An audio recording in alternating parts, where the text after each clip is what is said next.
Hello, viewers. Marianne from Revealing Light Tarot. Before I get into the readings this morning, I've got a little bit of an announcement to make. I've held off in this bigger forum from talking about it or letting you know about it until I was absolutely sure that it was, that it was ready to go. Since about mid-December, so through December, January, February, I've been working with a wonderful designer to produce some Revealing Light Oracle cards. I've got print ready files on the cards now. I've still got we're still working on the design of the box and the instruction booklet. So they're a little bit of a way off. They most likely will be available on Amazon, and I'll get Amazon to do the distribution for me. So I can do that by becoming an Amazon seller. Never been an Amazon seller before, but I think it's the most effective and solid way of doing this. I'm not sure whether I'll put them up for pre-orders or not yet. I've still got a lot of research to do on that point of sale side of things. But I do want to just take you through a little bit of them.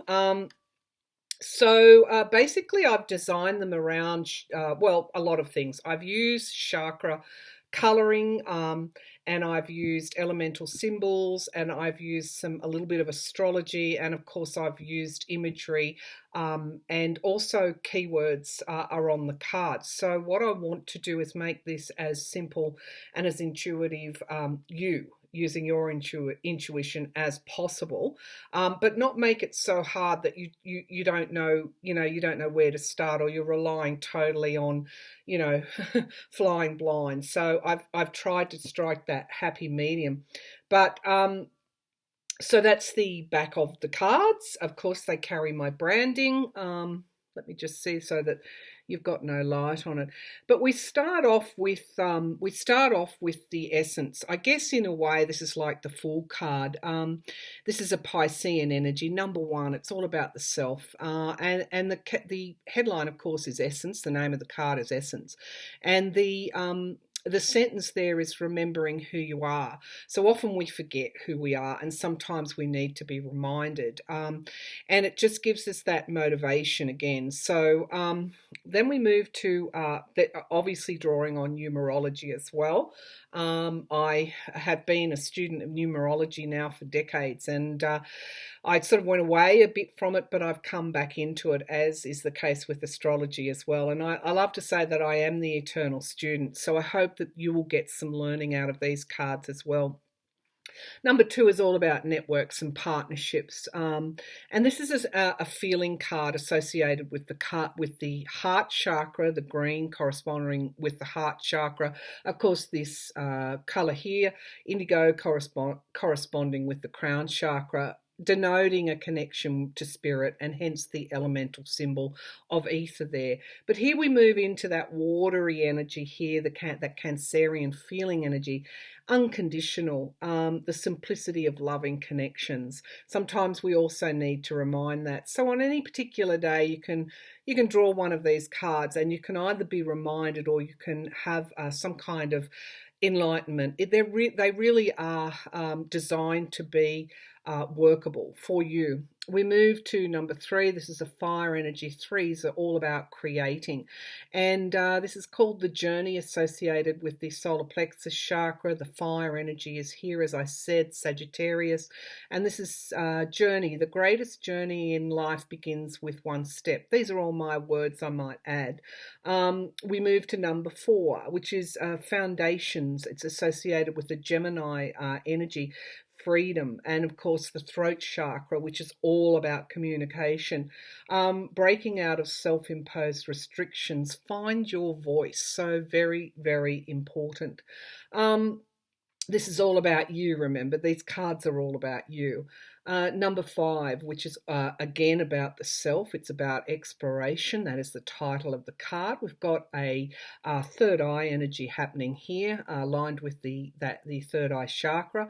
Exploration, embrace change in your life. It can lead to discovery. And then we have cards like number six, which is a healing energy. I've associated that with water. And pause.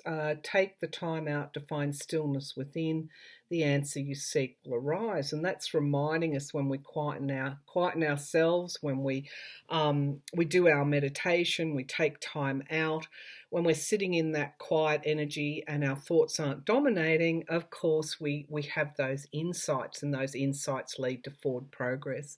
Resilience, number seven. Seven's all about notches on the belt. It's all about lessons. It's associated with the root chakra, which is all about our trust in the world, and also the things that buffet us as well when things go wrong. You know, we lose our job, we don't get that promotion.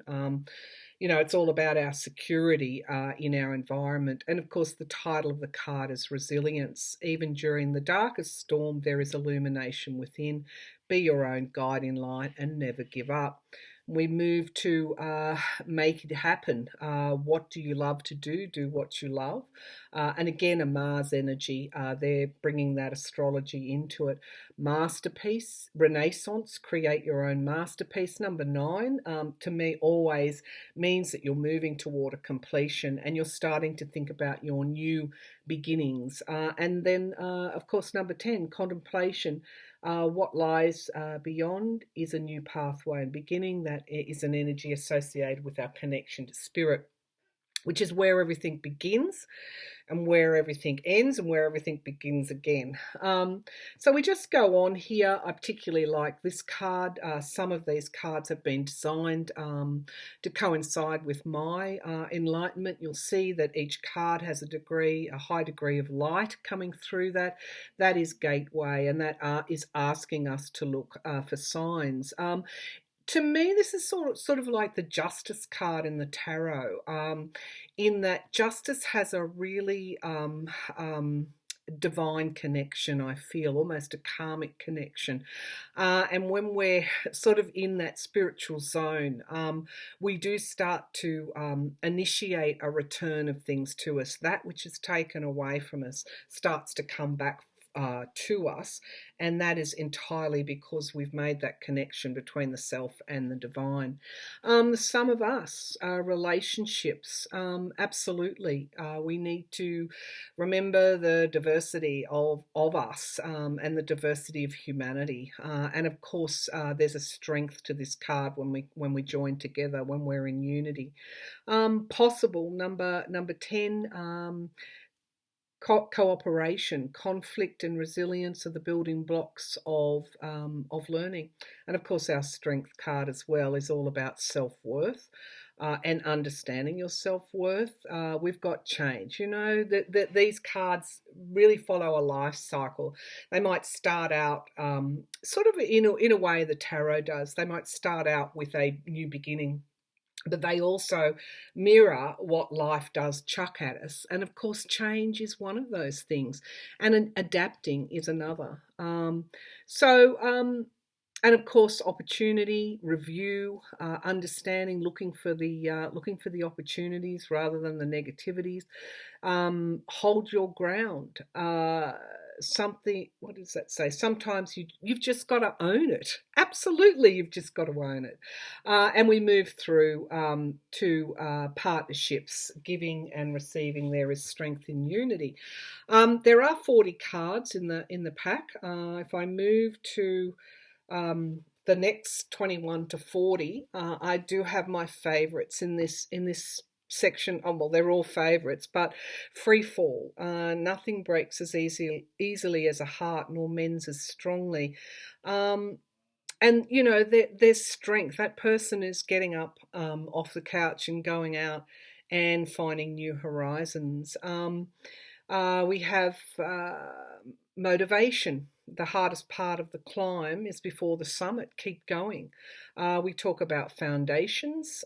We talk about adversity. After the ebb and flow of life's lessons, the learning remains. We're never, that's the gift, isn't it, of adversity.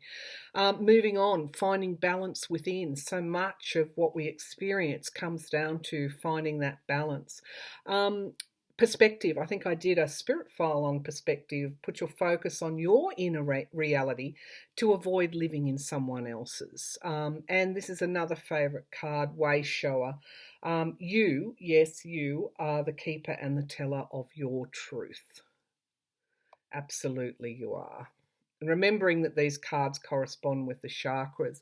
Illumination, of course, comes from our connection with the divine. When we have that conduit there, heaven is both within and outside of us. Notice the signs. Communication, we're more than what we think.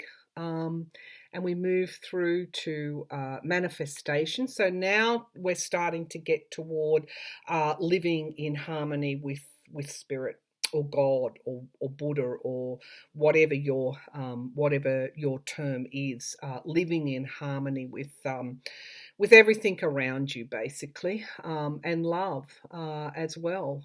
Everything at the end of the day comes back to love. Empathy, when we allow our compassion to inspire us, all things are possible. This is something that is so important at the moment. Willpower, right use of will. When does, will can harness and move mountains, but it can also be recalcitrant and stubborn and halt progress as well.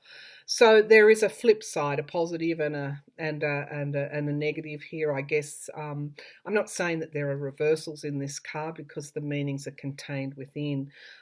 Intuition, let go and trust yourself. This is a particular favourite of mine, hope. It's associated with the Jupiter energy. It is associated with the divine.